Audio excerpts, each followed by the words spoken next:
Shalom semuanya. Hari ini adalah Jumat Agung, di mana kita memperingati kematian Tuhan Yesus. Kita akan merenungkan kembali kasih Tuhan Yesus yang luar biasa bagi kita semua. Yohanes 3 ayat 16 berkata, "Karena begitu besar kasih Allah akan dunia ini, sehingga Ia telah mengaruniakan anak yang tunggal, supaya setiap orang yang percaya kepadanya tidak binasa, melainkan beroleh hidup yang kekal." Ada apa dengan manusia sehingga Tuhan Yesus harus datang dalam dunia ini? Alkitab berkata, semua orang telah berbuat dosa dan telah kehilangan kemuliaan Allah. Upah dosa adalah maut, mati, tempatnya di neraka. Neraka adalah tempat yang sangat mengerikan. Jangan sampai masuk neraka. Karena itu Tuhan Yesus datang ke dalam dunia ini untuk menyelamatkan kita semua. Bagaimana cara Tuhan Yesus menyelamatkan kita? Alkitab berkata, Tuhan Yesus yang tidak mengenal dosa, dijadikan dosa oleh karena kita semua. Supaya di dalam Dia, yaitu kita yang percaya kepada Tuhan Yesus, dibenarkan oleh Allah. Apa arti dari ayat ini? Tadi dikatakan semua orang telah berbuat dosa dan telah kehilangan kemuliaan Allah. Upah dosa adalah maut, mati. Jadi Tuhan Yesus harus mati menggantikan saudara dan saya. Salibnya,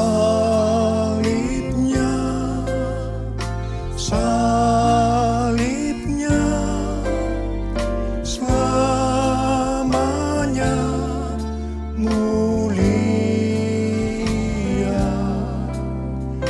Dosaku disucikan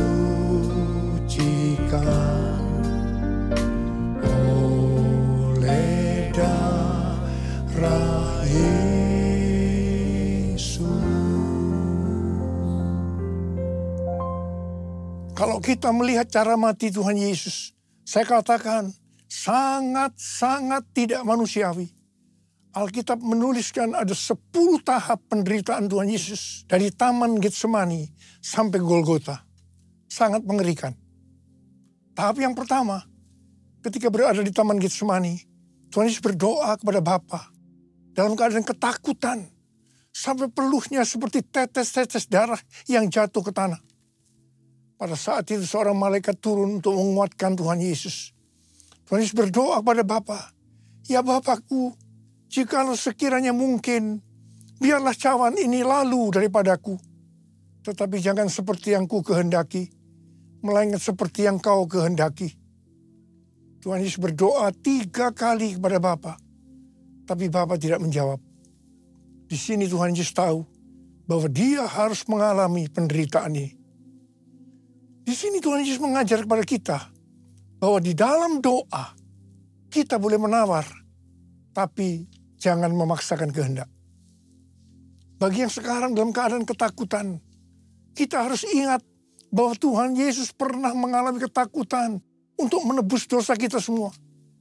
Karena itu datanglah kepada Tuhan Yesus. Dia pasti mampu dan mau menolong kita semua. Tahap yang kedua, Tuhan Yesus ditangkap.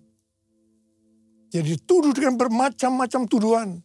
Diludahi, mukanya ditinju, dipukul. Tapi Tuhan Yesus tidak membalas. Di sini Tuhan Yesus mempraktekkan apa yang Dia ajarkan kepada kita. Agar kita mengasihi dan berdoa bagi orang-orang yang membenci kita. Mengutuk kita, mencaci maki kita. Jikalau kita hanya mengasihi orang-orang yang mengasihi kita, apa jasa kita? Karena orang-orang berdosa pun juga mengasihi orang-orang yang mengasihi mereka. Tahap yang ketiga, Tuhan Yesus dibelenggu dan diadili. Waktu Tuhan Yesus diadili oleh Pilatus, ternyata tidak didapati kesalahan yang membuat Tuhan Yesus harus dihukum mati. Sementara itu orang-orang Yahudi terus berteriak-teriak supaya Tuhan Yesus dihukum mati. Salibkan Dia! Salibkan Dia! Akhirnya Pilatus menyerahkan Tuhan Yesus untuk disalibkan. Tahap yang keempat, Tuhan Yesus dicambuk. proses awal dari penyalipan, jubah Tuhan Yesus dibuka dan dihukum cambuk. Dua algojo bergantian menghunjamkan cambuk ke punggung Tuhan Yesus. Ujung cambuk itu terbuat dari potongan tulang dan potongan besi. Tiap kali cambuk itu dihunjamkan ke punggung Tuhan Yesus, itu menimbulkan luka yang dalam. Tuhan Yesus berteriak-teriak kesakitan. Darah Tuhan Yesus bercucuran. Tuhan Yesus bermandikan darah. Tahap yang kelima, kepala Tuhan Yesus diberi mahkota duri. Duri ditancapkan di kepala Tuhan Yesus dengan cara dipukul. Sakitnya luar biasa. Darah bercucuran. Tahap yang keenam, Tuhan Yesus memikul salib. Dalam kesakitan, berlumuran darah, ditambah semalaman Tuhan Yesus tidak tidur. Tuhan Yesus harus memikul salibnya. Tuhan Yesus jatuh, bangun, karena dia tidak kuat. Maka Simon dari Kirene disuruh menggantikannya. Tahap yang ketujuh, tangan dan kaki Tuhan Yesus dipaku. Sakitnya luar biasa. Darah bercucuran. Tahap yang kedelapan, Tuhan Yesus digantung di atas kayu salib. Pada saat itu Tuhan Yesus menderita secara lahir maupun batin. Secara lahir dia merasakan sakit yang luar biasa di sekujur tubuhnya. Dan juga merasa sesak karena ada cairan yang menekan jantungnya. Secara batin, Tuhan Yesus menderita karena Tuhan Yesus melihat semua orang yang lalu lalang menghujat dia. Ahli-ahli Taurat, tua-tua, imam-imam menghujat dia. Bahkan salah satu penjahat di sebelahnya juga ikut menghujat. Tahap yang ke-9, Tuhan Yesus merasa ditinggalkan oleh Bapa. Sekitar jam 12 siang sampai jam 3 petang, tiba-tiba langit di sekitar Golgota menjadi gelap. Tuhan Yesus gelisah. Dan dia berteriak, Eli, Eli, lama sabachthani. Allahku, Allahku, mengapa engkau meninggalkan aku? Tuhan Yesus merasa ditinggalkan oleh Bapa. Orang yang berdosa pada hakikatnya dipisahkan dari Bapa. Jadi untuk menebus orang yang berdosa, maka Tuhan Yesus harus merasakan ditinggalkan oleh Bapa. Dipisahkan dari Bapa. Saya percaya ini adalah puncak penderitaan Tuhan Yesus. Penderitaan lainnya tidak ada artinya dibandingkan merasa ditinggalkan oleh Bapa. Bagi saya, kalau saya tidak bisa merasakan hadirat Tuhan, itu adalah hal yang paling berat dalam hidup saya. Karena itu saya selalu setiap hari menjaga langkah-langkah dalam hidup agar saya terus mengalami hadirat Tuhan. Kalau ada dosa, harus cepat diselesaikan supaya terus merasakan hadirat Tuhan. Saya berharap kita semua juga melakukan hal yang sama seperti itu. Kalau ada di antara kita yang sudah tidak merasakan hadirat Tuhan, dan kita menganggap itu hal yang biasa, kita harus bertobat. Tidak ada yang lebih berbahagia daripada kalau kita berada dalam hadirat Tuhan. Sebab Alkitab berkata, di hadapanmu ada sukacita berlimpah-limpah. Artinya di dalam hadirat Tuhan ada sukacita dan kebahagiaan yang berlimpah-limpah. Tahap yang ke-10. Tuhan Yesus berkata, sudah selesai. It is finished. Ya Bapa, ke dalam tanganmu kuserahkan nyawaku. Lalu Tuhan Yesus mati. Pertanyaannya, mengapa Tuhan Yesus harus mati dengan cara demikian? Mengapa tidak dengan cara yang mudah? Dipenggal kepalanya, selesai. Mengapa Tuhan Yesus harus mati dengan bermandikan darah? Alkitab katakan, tanpa penumpahan darah. Tanpa penumpahan darah, tidak ada pengampunan dosa. Untuk mengampuni dosa saudara. Dosa saudara, dosa saya. Tuhan Yesus harus mati dengan cara demikian. Selain itu, apalagi yang Alkitab katakan dengan cara mati Tuhan Yesus yang seperti itu. Yang pertama, penyakit kitalah yang ditanggungnya. Yang kedua, penderitaan kita yang dipikulnya.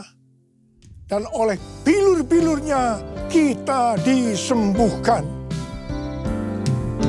Tak terukur kasih-Mu Yesus, Kau telah mati gantikan diriku.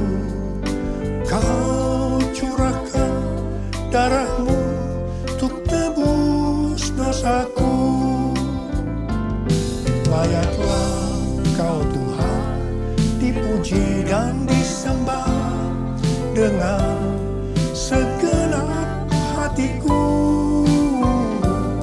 Layaklah Kau Tuhan dipuji dan disembah dengan segenap jiwa ragaku.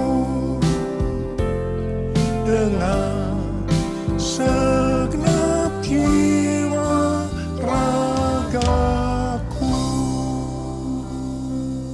Tuhan Yesus mati karena dosa-dosa kita.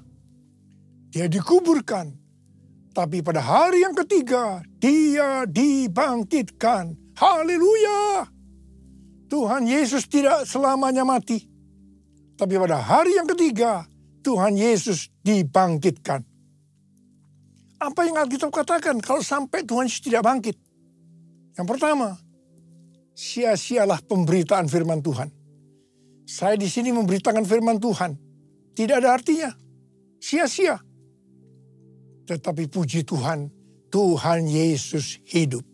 Tuhan Yesus bangkit. Pemberitaan firman Tuhan menjadi tidak sia-sia. Hal yang kedua, kalau sampai Tuhan Yesus tidak bangkit, sia-sialah kepercayaan kita. Dan kita akan tetap mati di dalam dosa-dosa kita. Demikian juga dengan orang-orang yang mati di dalam Tuhan. Mereka akan tetap binasa. Tetapi puji Tuhan, Tuhan Yesus bangkit. Kita tidak akan mati di dalam dosa-dosa kita. Tetapi kita akan bersama-sama dengan Tuhan Yesus selama-lamanya. Haleluya! Hal yang ketiga, kalau sampai Tuhan Yesus tidak bangkit, kita adalah orang-orang yang paling malang dari segala manusia. Tetapi puji Tuhan, Tuhan Yesus bangkit. Kita bukan orang-orang yang paling malang, tetapi justru orang yang paling beruntung dari segala manusia.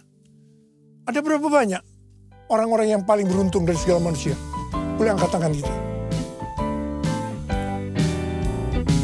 Sebab Dia hidup, ada hari esok. Sebab Dia hidup, ku tak gentar. Karena ku tahu Dia pegang hari esok.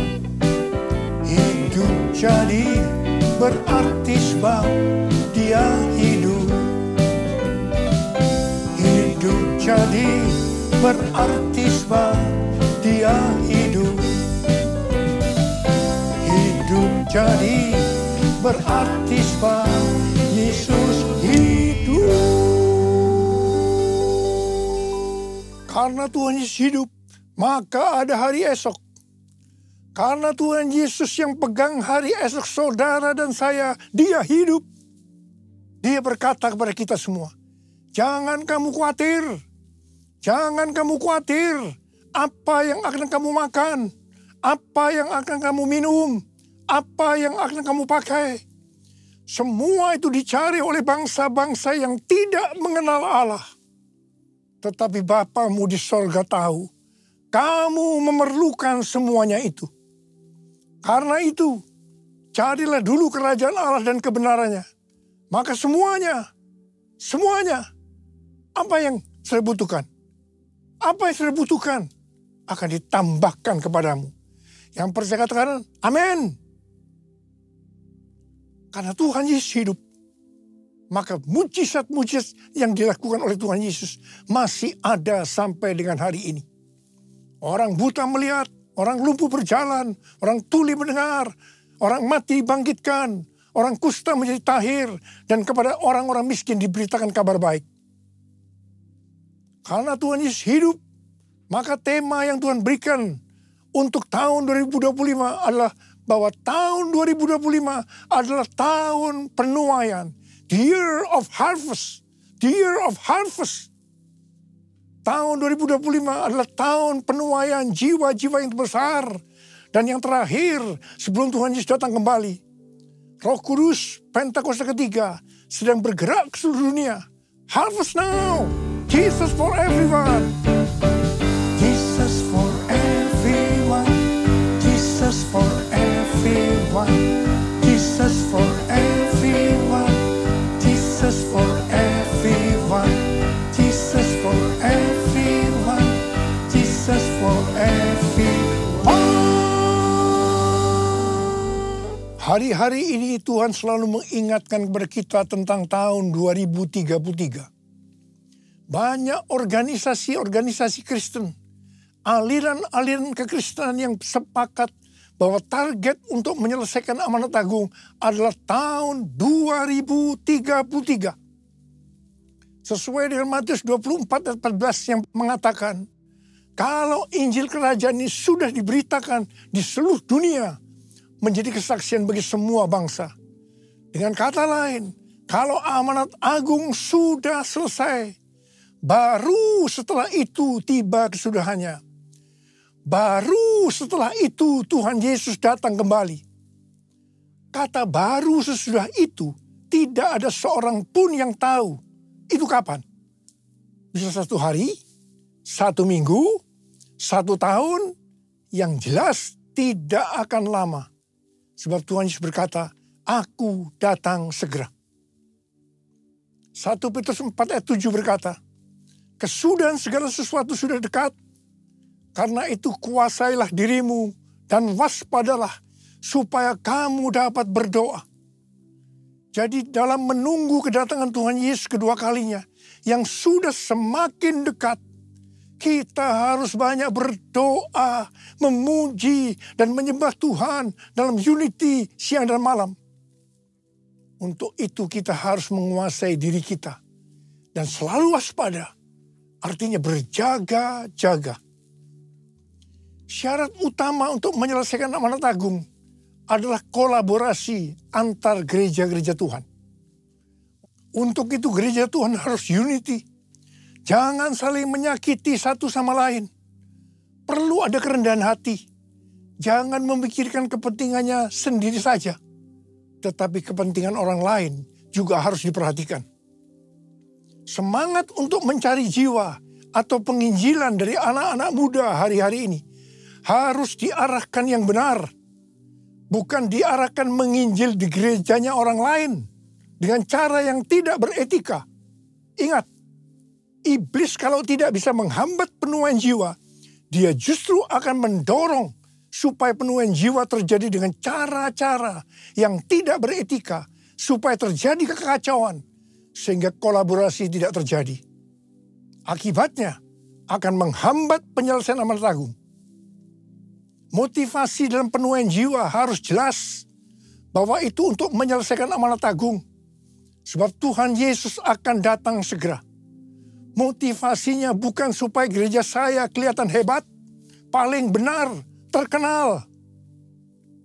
Saya terkesan dengan kesaksian Pendeta Ruben Adi, Ketua Umum GBI. Dia diberi nasihat oleh ayahnya, Pendeta Julius Ishak.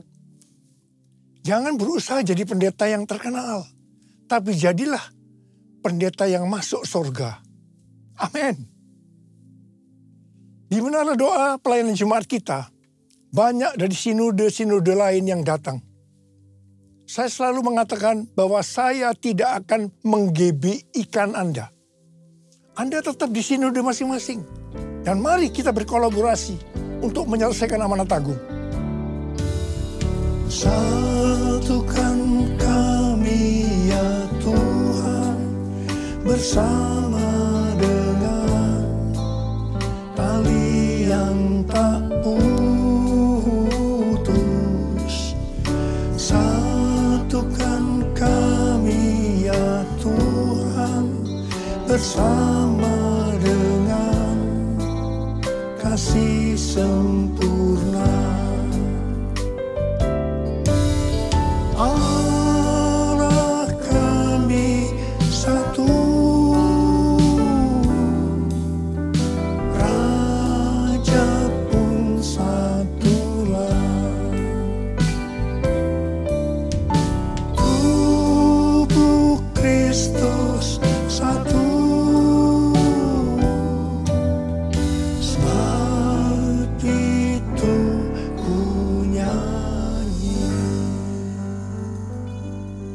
2025 adalah tahun penuaian berkat secara materi.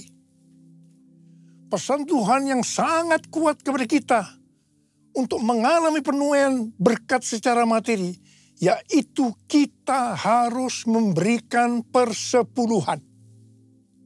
Persepuluhan masih berlaku sampai hari ini. Kalau ada orang yang berkata bahwa persepuluhan adalah tidak relevan untuk zaman ini, dengan alasan yang pertama, persepuluhan adalah bagian dari hukum Taurat. Yang kedua, pada zaman anugerah ini, memberi kepada Tuhan tidak dibatasi persepuluhan saja, tapi semau-maunya. Berapa yang mau diberikan, termasuk mempersembahkan seluruh hidup kita. Apakah pendapat ini benar? Jawabannya, ini tidak benar. Yang jelas, persepuluhan dimulai oleh Abraham yang memberikan persepuluhan kepada Melkisedek sebagai gambaran pemberian kepada Kristus. Ini zaman sebelum hukum Taurat. Persepuluhan adalah jumlah minimal yang harus dipersembahkan kepada Tuhan. Nah, kalau yang minimal ini saja dipermasalahkan atau ditolak, apalagi yang lebih besar, bahkan mempersembahkan seluruh kehidupan ini. Itu bohong. Persepuluhan kita berikan karena kita mengasihi Tuhan. Dia terlebih dahulu mengasihi kita. Dia memberikan hidupnya untuk kita. Masakan kita tidak akan memberi kepada Tuhan? Bahkan seluruh hidup kita persembahkan kepada Tuhan. Jadi sekali lagi, saya katakan bahwa persepuluhan masih berlaku sampai hari ini. Sesuai dengan Maliakhi 3 ayat 8 sampai dengan 12. Kalau kita mempersembahkan persepuluhan, maka kita akan diberkati berlimpah-limpah. Kita akan disebut berbahagia karena kita akan bersuka cita. Haleluya. Pembayaran persembahan persepuluhan menyenangkan hati Allah. El Shaddai, El Shaddai, Allah Maha Kuasa. Dia besar, Dia besar, El Shaddai mulia. El Shaddai, El Shaddai, Allah Maha Kuasa. Berkatnya melimpah, El Shaddai. Berkatnya melimpah, El Shaddai. Mari angkat tangan kita, berbahasa roh.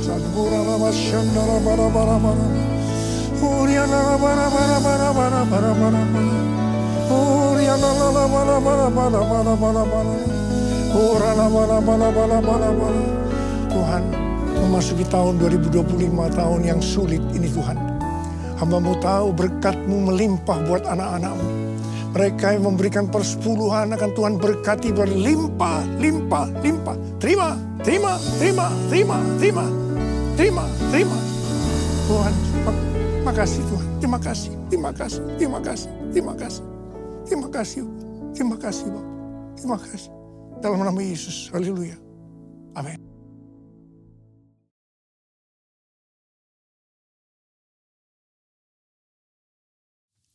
Kita akan masuk dalam perjamuan kudus. Kita akan mengingat ayat ini. Sebab setiap kali kamu makan roti ini dan minum cawan ini, kamu memberitakan kematian Tuhan sampai Ia datang. Perjamuan kudus adalah perjamuan Tuhan Yesus sendiri. Setiap kali kita masuk ke dalam perjamuan kudus, Tuhan Yesus selalu berkata, biarlah ini menjadi peringatan akan aku. Karena itu mari arahkan hati kita kepada kebaikan Tuhan. Kita akan mengingat kebaikan Tuhan. Supaya kita lebih mengasihi Tuhan Yesus. Lebih mengasihi satu dengan yang lain. Mari tundukkan kepala. Bapa, siapakah kami sebelum kami mengenal Engkau? Kami semua orang berdosa. Upah dosa adalah maut, mati. Tapi Engkau yang tidak berdosa telah dijadikan dosa oleh karena kami semua. Engkau harus turun dari sorga mulia. Mati ganti kami dengan penderitaan yang luar biasa. Sungguh kalau kami pikirkan Tuhan betapa baiknya Engkau itu. Engkau jadikan kami sebagai anak-anak-Mu. Engkau tuntun, Engkau bela, Engkau berkati kami. Engkau sembuhkan, Engkau ajar kami. Ya Bapa, terima kasih. Engkau hajar juga kalau kami berbuat salah. Ya Tuhan, terima kasih. Terima kasih. Engkau ampuni kami. Itu Engkau ya Aba. Itu Engkau ya Aba. Tuhan akan memberkati kita semua melalui perjamuan kudus. Tapi Tuhan mau kita makan dan minum dengan cara yang benar. Karena itu masing-masing sekarang berdoa. Lihat keadaan dirimu masing-masing. Jangan menyimpan dosa. Akui di hadapan Tuhan. Supaya kita diberkati. Supaya kita diberkati. Ampuni Tuhan. Ampuni saya. Ampuni. Ampuni kami semua Tuhan. Ampuni. Bapa, Kau lihat anak-anak-Mu yang saat ini sedang ada di hadapan-Mu Tuhan. Terima kasih. Layakkan kami untuk masuk dalam perjamuan kudus. Terima kasih Bapa. Kami akan masuk dalam perjamuan kudus dengan hati penuh ucapan syukur. Dalam nama Yesus. Amin. Sekarang mari angkat roti di tangan kanan kita tinggi-tinggi. Sebab apa yang telah kuteruskan kepadamu telah aku terima dari Tuhan. Yaitu bahwa Tuhan Yesus pada malam waktu diserahkan mengambil roti dan sesudah itu ia mengucap syukur atasnya. Ia memecah-mecahkannya dan berkata, inilah tubuhku yang diserahkan bagi kamu. Perbuatlah ini menjadi peringatan akan aku. Sudah dikasih Tuhan. Bukankah roti yang kita pecah-pecahkan ini adalah persekutuan kita dengan tubuh Kristus. Mari kita makan dalam nama Yesus.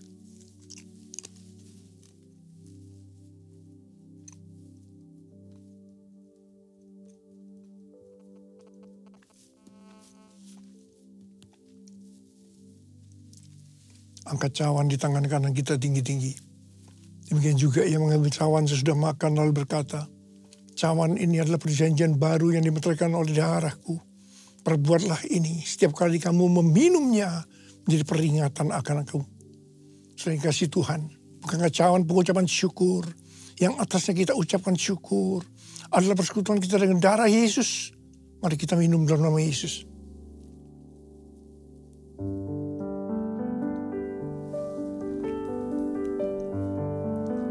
Ucapkan syukur dan terima kasih dengan suara. Jangan diam. Tuhan terima kasih ya Tuhan.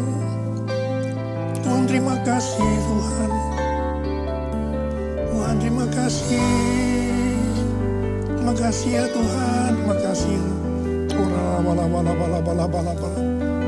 Bapa berdoa buat anak-anak-Mu semua. Tuhan, Engkau jamah kami. Terima kasih Engkau mengurapi kami. Terima jamahan Tuhan hari ini. Terima. Terima pengurapan Tuhan. Terima. Oh, rada-bala-bala-bala-bala. Oh, rada-bala-bala-bala. Terima kasih Yesusku. Terima kasih Yesusku. Puji syukur hanya bagi Tuhanku. Terima kasih Yesusku. Terima kasih Yesusku. Puji syukur hanya bagi Tuhanku. Terima kasih Yesusku. Terima kasih Yesusku. Puji syukur hanya bagi Tuhanku. Terima kasih Yesusku. Terima kasih Yesusku. Puji syukur hanya bagi Tuhanku. Puji syukur hanya bagi Tuhanku. Puji syukur hanya bagi Tuhanku.